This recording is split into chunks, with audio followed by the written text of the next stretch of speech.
This equation right here, this function, tells us the revenue when we sell X number of thousands of some baby food product. So X is the number in thousands that we sell, R is the corresponding revenue. And what we want to do is to find X to maximize R.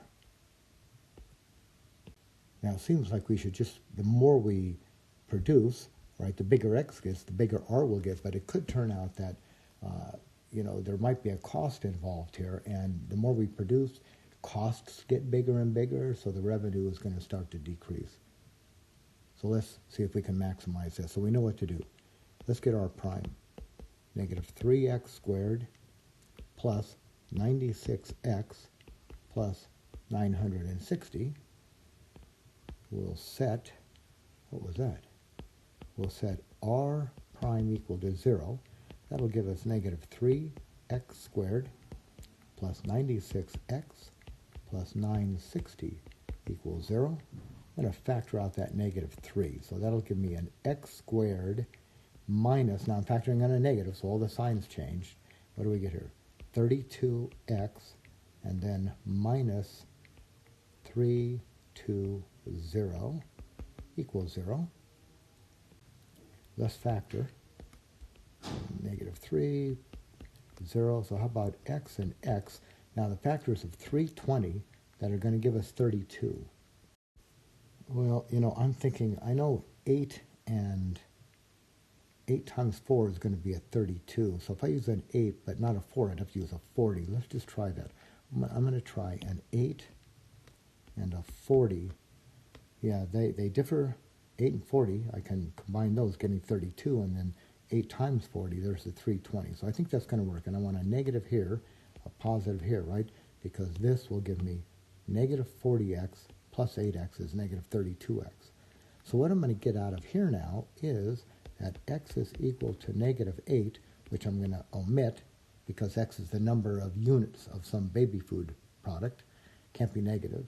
Or x is 40. So I'm thinking here we have one critical value, it's 40, and I think this is the value of x that's going to maximize R.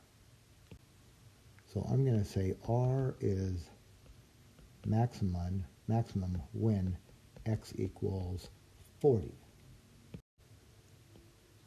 Now we could prove it.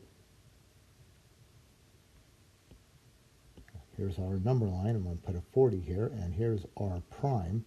So if I pick a number to the left of 40, like 1, and put 1 into the derivative. Now here's the derivative down here. Use the factored form. I got a negative, and then these two factors. If I put in a 1, that first term is going to be negative, and put a 1, right? Take that 1, put it in here. I'll get 1 plus 8 is 9. That's positive. And then take that 1 and put it in here, down here. 1 minus 40, that's negative. So I get a negative times positive 9 negative. That's positive, and the function is increasing, so it's going up. Now on the right side, if I pick a number like 41, right, that negative 3 is negative, right, no matter what we do here. Pick any number out here. Any number here, bring it down, the 3, that's negative. Put a 41 in here, 41 and 8, 49, that's positive. And then 41, pick that 41 here, bring it down here, 41 minus 40, that's positive. So I get a negative times positive, that's negative. So the function's decreasing, and by the first derivative test, we know that that is a relative maximum.